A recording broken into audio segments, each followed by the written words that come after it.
बता दें कि दरमुख प्रमुख और तमिलनाडु के मुख्यमंत्री एम.के. स्टालिन ने नियंत्रक एवं महालेखा परीक्षक की रिपोर्ट में बताई गई अनियमितताओं पर जवाब न देने के लिए शनिवार को प्रधानमंत्री नरेंद्र मोदी और उनके कैबिनेट सहयोगियों पर निशाना साधा और कहा कि 2024 के लोकसभा चुनाव में भाजपा का सफाया होना चाहिए। उन्होंने लोगों से भागवा पार्टी की सांप्रदायिक विभाजनकारी सत्तावादी और कॉर्पोरेट संचालित राजनीति को समाप्त करने के लिए एकजुट होने का आह्वान किया है। स्टालिन ने स्पीकिंग फॉर इंडिया पॉडकास्ट की अपनी दूसरी कड़ी में कैग की रिपोर्ट को लेकर पीएम मोदी से सवाल किया है। बता दें कि कनाडा के प्रधानमंत्री जस्टिन ट्रूडो ने एक बार फिर से भारत पर खालिस्तानी आतंकी निज्जर की हत्या का वही पुराना आरोप दोहराया है। ट्रूडो ने दावा किया है कि उनके पास निज्जर की हत्या में भारत सरकार के एजेंट के संभावित रूप से शामिल होने के सबूत है और उन्होंने कुछ हफ्ते पहले कनाडा से यह सबूत नई दिल्ली को सौंपी है। ओटावा में मीडिया से बातचीत करते हुए ट्रूडो ने कहा, कनाडा ने उन विश्वसनीय आरोपों को साझा किया है जिनके बारे में मैंने सोमवार को बात की थी। हमने ऐसा कई सप्ताह पहले किया था।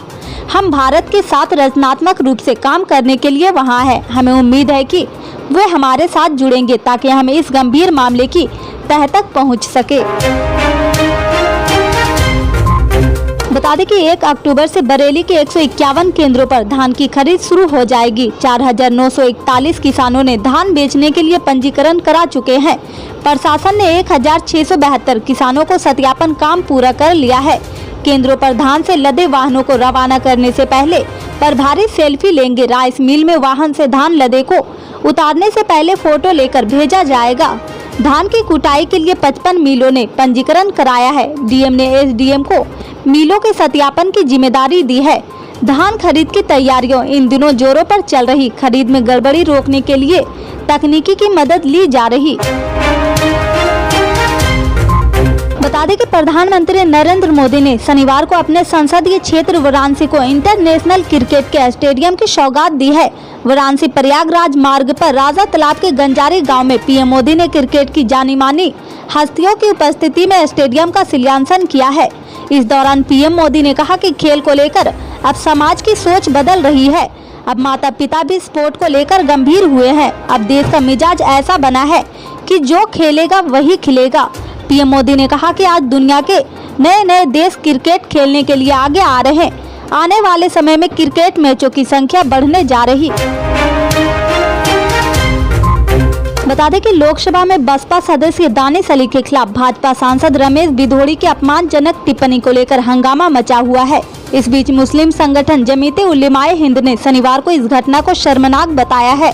संगठन ने कहा कि इस मामले में कार्रवाई करना स्पीकर ओम बिरला की संवैधानिक और नैतिक जिम्मेदारी बनती है। लोकसभा में गुरुवार को चंद्रयान 3 की सफलता पर चर्चा के दौरान बहुजन समाज पार्टी के सांसद दानिश अली पर निशाना साधने वाली बिधोड़ी की टिप्पणी पर भारी हंगामा हुआ है और विपक्ष नेताओं ने उनके खिलाफ कड़ी कार्रवाई की मांग की है।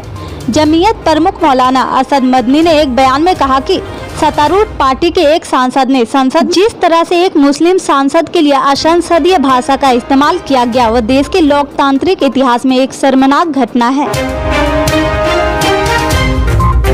बता दें कि इस समय देश के कई राज्यों में बारिश का दौर देखा जा रहा। कई हिस्सों में जोरदार बारिश हो रही तो वहीं यूपी में भी मानसून फिर से एक्टिव मोड पर नजर आ रहे हैं। अगले 4-5 दिनों में पश्चिमी भारत से मानसून के लौटने की संभावना मौसम विभाग जता रहे हैं, लेकिन उत्तर प्रदेश में अभी 1 हफ्ते तक इसका असर रहेगा। इस कारण गर्मी से राहत भी मिलती रहेगी।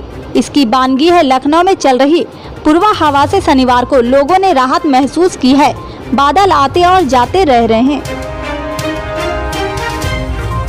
समाजवादी पार्टी के अध्यक्ष अखिलेश यादव ने सीट बंटवारे पर तेवर दिखाए। अखिलेश ने इंडिया गठबंधन में सीटों के बंटवारे को लेकर कहा कि Samajwadi party doctor सोहेलिया Baba Saheb doctor Bhimrao Ambedkar और नेताजी के रास्ते पर चलकर संविधान को बचाना चाहती है।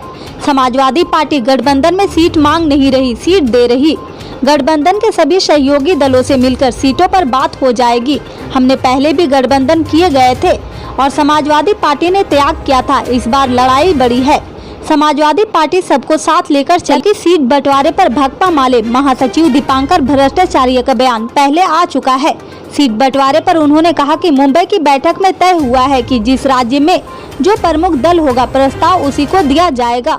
मध्य प्रदेश विधानसभा चुनाव में समाजवादी पार्टी के प्रत्याशी को लेकर अखिलेश यादव ने कहा कि समाजवादी पार्टी कई सीटों पर मजबूत है, पार्टी के कार्यकर्ता काम कर रहे हैं। अब गठबंधन बन गया है तो गठबंधन के साथ बातचीत करके मध्य प्रदेश विधानसभा चुनाव के लिए फैसला करेंगे। इससे आगे की अपडेट्स को जानने के लिए जुड़े रहे हमारे राइट न्यूज के साथ। मिलते हैं फिर बड़ी खबर में, तब तक के लिए जय हिंद।